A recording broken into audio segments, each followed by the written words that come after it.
know that the press is very grateful that they're not out in the rain.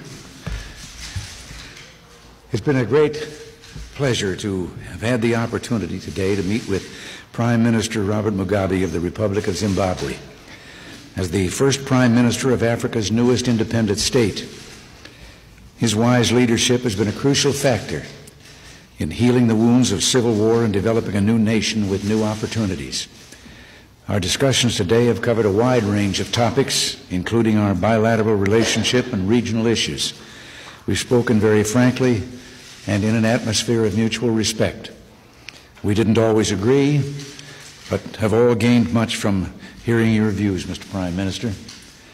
I believe that our two countries will continue to cooperate on those areas where common concerns are shared, and that we will come closer to an understanding on those issues where our views diverge. The United States and Zimbabwe have much in common. We both came to independence through a revolutionary process. We are both multiracial societies, and our constitutions offer protection to all our citizens, black and white, ensuring their political freedoms as well as their individual rights. I'm glad to say that since Zimbabwe's independence, relations between Zimbabwe and the United States have been very good, and strengthened by this exchange of views will become even better. We look to Zimbabwe for leadership in Southern Africa. Blessed with natural resources, a hard-working multiracial population, and a spirit of national reconciliation, Zimbabwe can provide a firm foundation of economic viability and political stability, and serve as an inspiration in its part of the world. Mr. Prime Minister, our talks today have confirmed that we also share a desire for peace and stability in Southern Africa. And I know that we both look forward to a time when all countries there can achieve a level of amity which will allow them to work toward economic, social, and political development, free from the threat of attack from whatever quarter. The ultimate responsibility for resolution of their problems, however, rests with the states of the regions themselves. And here, Mr. Prime Minister, you have taken a leading and constructive role. I know that you'll be meeting with a number of leaders in all walks of American life during your stay here in Washington and elsewhere in our land. I'm sure they will benefit, as I have, from your thoughtful views on our bilateral relationship as well as on regional and global issues. I'm delighted that you accepted our invitation to visit Washington, and I look forward to meeting you again. Thank you.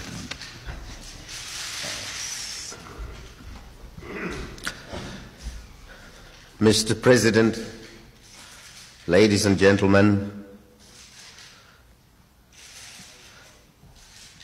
may I, on behalf of my delegation, on behalf of the government and people of Zimbabwe, express to you on this historic occasion of our visit, the first such by the head of government of the Republic of Zimbabwe, express to you our heartfelt thanks and appreciation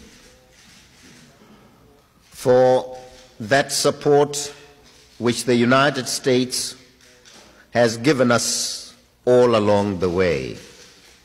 And this support starts really from the time we were still struggling for our independence, as the United States offered itself as party to the negotiations that were underway to bring about a democratic order in Zimbabwe. We got pledges from your government, from your predecessors, that upon attainment of our independence, the United States would not be found wanting in extending to Zimbabwe that amount of aid the United States was capable of extending to it, to enable the young state to attend to those problems created by the war, which the young country would feel necessary to attend to. And so here we are, a young state that yesterday was only a toddler, but today is able to do a little more than it was able to do yesterday. And this is because of the amount of assistance. I think the United States contributes the largest amount towards our whole program of reconstruction and development. And that input into our own efforts has enabled us to make to create the necessary base for our socio-economic transformation. We have enjoyed excellent relations with your country. There has never been an occasion when we have had to complain to the United States on issues of bilateral relations falling in the political or diplomatic sphere. Yes, as you admit, there have been areas of difference. We have differed on the modality of bringing about Namibia's independence, the linkage with the Cuban question. But generally we have looked at issues through the same glasses, one might say. And our posture regarding international situations of conflict has been identical. We all are opposed, we both are opposed to interference in the domestic affairs of a country by another.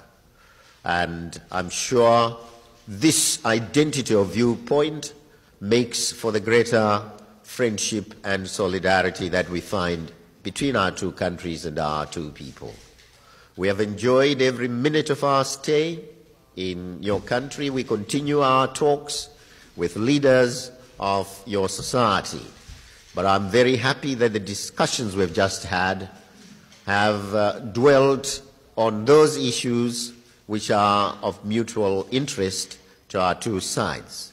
As you have said, we have discussed bilateral relations, the question of economic aid to Zimbabwe, the question of our regional relations, and the fact that South Africa continues to destabilize our region. We have discussed Namibia, we have discussed the apartheid system in South Africa, and there is a greater measure of agreement. There might be some difference here and there in respect of the method of bringing about change, positive change to the area. We are very happy indeed that this visit has taken place, and may I thank you and Vice President Bush, who visited us not long ago, for extending this invitation to me and enabling me, therefore, to come to this wonderful country with a wonderful people and a wonderful tradition, and express to them the gratitude of the people of Zimbabwe. We are a young country. We may make mistakes as we move forward, but we are prepared that where we err, we shall correct ourselves and get back to course.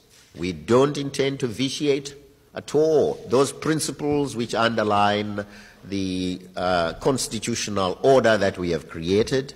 We are determined that a non-racial society shall exist in Zimbabwe, and that racism, tribalism, regionalism, and whatever other isms, these are things of the past. What we would uphold as fundamental is that principle which binds us together and makes us one, regardless of our race, color, or creed. And these are matters on which the United States has long made a decision, matters of principle, which make for greater democracy and greater freedom in society. We are prepared that this shall also be our tradition. May I thank you for the kindness and hospitality which has been showered on me and my delegation since our arrival. We have come as friends. We go back as greater and closer friends still. Thank you.